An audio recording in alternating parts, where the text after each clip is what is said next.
Hello and welcome.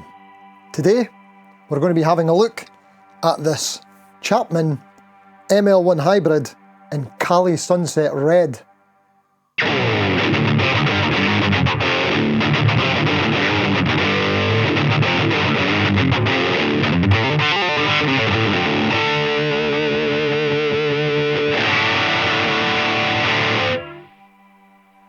And yes, it is a discontinued model, but bear with me, there's a bit of a story here. You might find it interesting, or maybe not. Use the chapters if you want. So, do you ever have strong opinions about a guitar model or brand before you've ever tried one? Well, I certainly did, with Chapman Guitars. I couldn't quite put my finger on exactly what it was that I didn't like about them, but I just decided they weren't for me. I think possibly because of the association with Rob Chapman, I just assumed that they were all like modern rock metal guitars. And the reverse headstock kind of gave off that vibe too. Then enter Rich, the novice noisemaker. Hello folks, it's Rich here. He's had more than 200 guitars now, and I think like 25 to 30 of them have been Chapmans. I'm a Chapman kind of guy, I like your Chapmans. He's a fan. The first pro Chapman seed was planted for me when Rich was reviewing this guitar maybe a bit over a year ago in a different finish. I think it was like Saracen Stone in grey or something. But a lot of the specs were right up my street. HSS, roasted maple neck, 9.5 inch radius. I started to get interested. Rich then sold that grey one, and then later he got this one in the Cali Sunset Red finish. I love it, I love it. He goes through a lot of guitars, over 200 as you could tell. But this worked out great for me because eventually he decided to sell the Sunset Red one, and he was asking for a very fair price, so I took his hand off.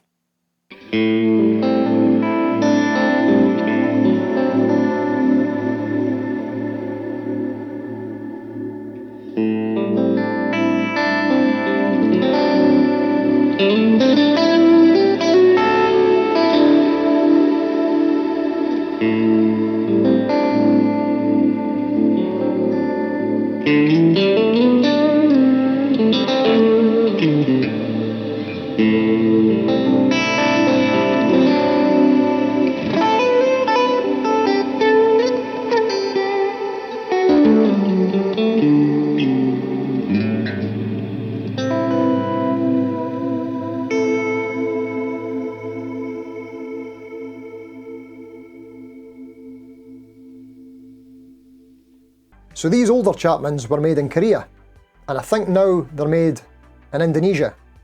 Let me know if I'm wrong in the comments. But let's get into it and talk about some of the features and specs. Here we go. Construction is a mahogany body and a flame maple top, which might be a veneer, I'm not sure. And we've got a roasted maple neck and fretboard, which is most definitely my kind of thing. The neck is a C-shaped neck, 25.5 inch scale length, and 9.5 inch radius, which is the main reason that I wanted to check out this guitar. I didn't know that Chapman did that. They do. We've got jumbo frets, which is just like one size bigger than I'm comfortable with. I prefer medium jumbo at a max. And they're not stainless steel, but still, everything feels pretty good on the neck. Can't complain. I quite like the profile and the shape of it. Yeah. Playability wise, I struggled with this one a bit because it's got 10 to 46 gauge strings on it. I prefer 9s. These come shipped with 10 to 46, and there's a good chance that this is going to go back to Rich, and Rich prefers 10s, so I decided to leave it as is. Although I'm kind of regretting that now. I wish I did change it for the 9s, so I could have got a better feel for it. My bad.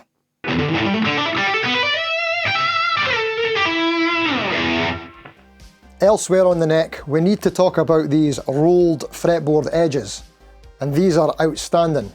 I'm very impressed. This is one of the things that Rich likes about these guitars, and now I totally get it. The Fender Player 2 series was just recently launched, review up there, and one of the things they're touting as the new upgrades is rolled fretboard edges. But these are nowhere near as good as the Chapmans. Yeah, this is probably the best fretboard edges I've ever felt. I'm yet to try a Sire, but good job, Mr. Chapman. Speaking of Mr. Chapman, love him or hate him, I met him earlier this year at the Birmingham Guitar Show, and I have to say, he was massively generous with his time. He even let me interview him. Hello, Birmingham 2024. I like to call that. I've just discovered this person here, this man chap, who makes guitars. And you could check that out up there, if you like. Oh, yeah. Did I do it? No. Yeah, we're pretty much best pals now.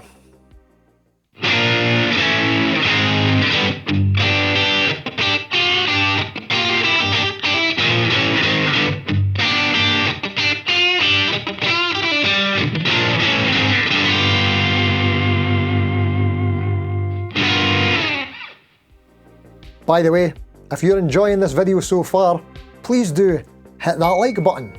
That helps somehow. So if you like it, hit like. Cheers. The pickups. We've got a Chapman Sonorous Zero humbucker in the bridge and a pair of Chapman Venus Witch single coils in the neck and middle. Which single coils?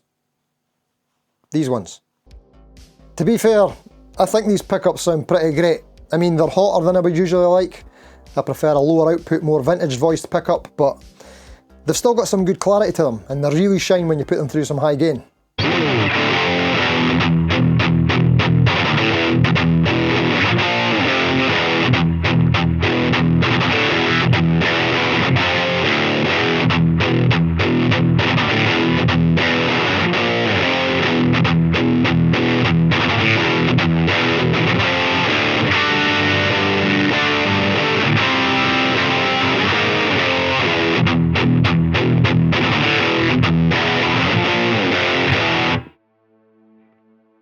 And if you don't like that kind of sound, you can always change them. Easy fix.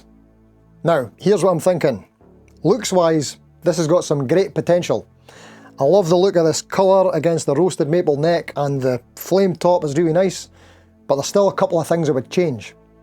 First, I think in the bridge, I would go with a zebra humbucker, black and cream, and potentially 2 cream covers for the single coils. And maybe these Ibanez Sure Grip 3 knobs in amber. And of course, we would need the right strap. Let's talk about straps. Let's talk about straps. Let's talk about... But there's a couple of things about the looks that really bother me that we can't change. One is the infinity inlay on the 12th fret. Now, I totally get the no dots look and why some brands go for that clean, minimal aesthetic, but why would you opt for that and then take a giant dump on the 12th fret with this Virgin Media inlay? I'm sorry, but in my opinion, it just looks bad. It's like a big tramp stamp on your fretboard. And apologies if you have a tramp stamp, no offence intended. And you might be thinking, but wait a minute, Steve, this guitar does have dots on the fretboard. And you're right, yes it does, but they're barely visible because they're black and they're smaller than standard dots, and against this dark shade of roasted maple, they're almost impossible to see. So it's about looks and functionality, and the side dots are the same. Can't really see these at all. So in low light situations like gigs, this is a no-go unfortunately. So I would never be able to gig this, as is. I suppose you could put stickers or something on it.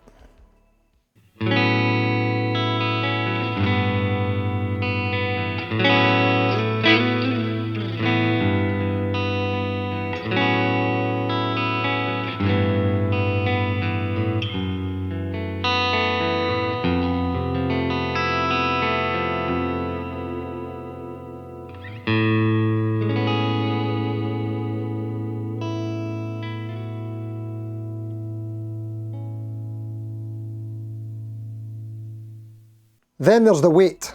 This particular one, unfortunately, is too heavy for me at 8.4 pounds or 3.8 kilograms. So unfortunately, once again, this wouldn't be a viable option for me for gigging, which is a shame.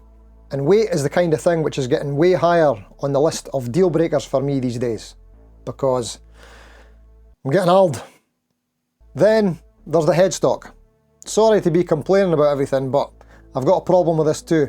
And it's not what you might think. It's not that it's the reverse shape. I think I could probably get used to that, and I'm all for the reasons that they do this. I think there's something in that, but my problem is that it's the telly headstock shape. And it's not that I don't like telly headstock shapes, it's just that it's not very guitar hanger friendly, and it never sits right in a hanger, which is becoming another pet peeve of mine. You get a lot of pet peeves as you get older. Sorry. The tuners are fine, nothing special about them. They're not lock-in tuners, they don't have staggered posts or split shafts. They're just fine. But tuning is a bit of an issue with this guitar in general, and at some point the string trees have been changed to Graphtex, which is good, but it looks to me like the 3rd and 4th strings are not being aligned perfectly straight to the posts. So it could be that, or it could also be the nut. It looks like the strings maybe need a tiny wee bit more space in the slots. And apparently it's a Graphtec Tusk nut on this too, which is great, looks good on the spec sheet, but is it a Graphtec Tusk XL? Self-lubricating, because that's what you really need. And just a wee disclaimer here so that I'm not totally complaining about everything on this guitar. It's a used guitar, and Rich owned it before me, and I think another viewer is at Clucker, he had it before Rich, and I think Rich also had it again before that, and it's possibly had several owners. So there is a chance that it came from the factory without any tuning issues, but maybe not. Who knows? And with the tuning issues, that unfortunately makes the trem pretty much unusable, which is a shame because it's a good looking trem. It looks like a go-to unit. It's got quite a big block in the back there, if you can see that. Let's get the light on it. There we go. Yeah, it's a good looking trem, good looking unit. It looks a bit like a Goto. But no, it's not very usable. And the problem is, when you use the trem, which I do, if I'm using it, it's in a nice position, but when I put it in the out the way position to not use it, now it's unfortunately in the way of the selector switch if I want to change anything. So that's a bit annoying. I mean, I don't know why they've put the pickup selector switch in this position. I don't see what's wrong with the conventional position. Whoever decided this, maybe you need to address your technique.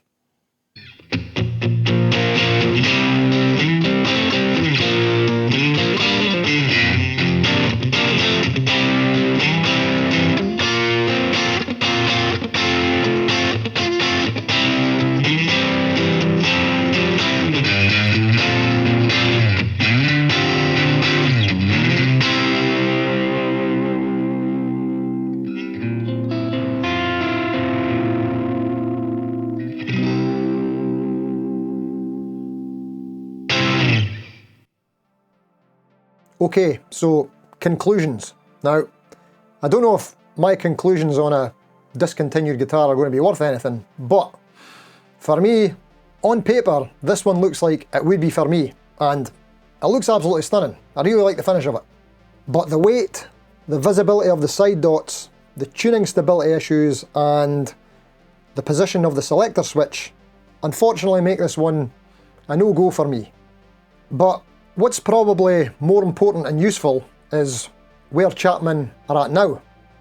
As far as I know, they've moved all their manufacturing, I think all of it, and from what I've seen at the Birmingham Guitar Show, it looks like they're up in their game a fair bit. And they're also renaming a lot of their old models, rebranding, so apparently the ML3 is now going to be called the Lawmaker, the ML2 will be the Herald, and the ML1 apparently is going to be the Sundown. And then they've got their new original model, the Guardian. So there's some news for you.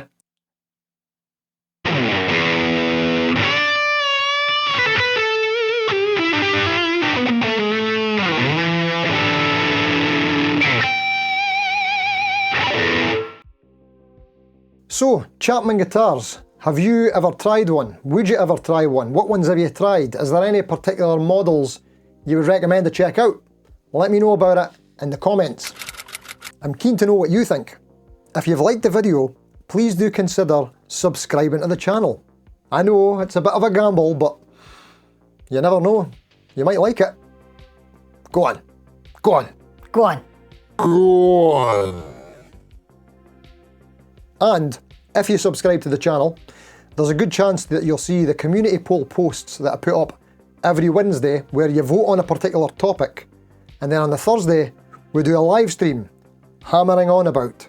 Thursdays, 7:30 PM UK, and we talk about the results of the poll and various other things. So it'd be great to see you there if you can make it.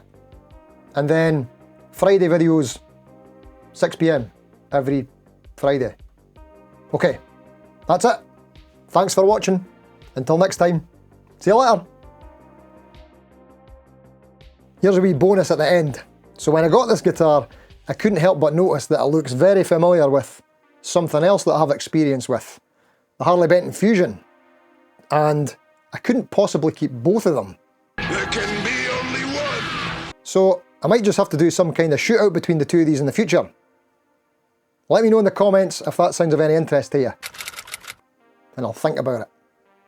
Cheers!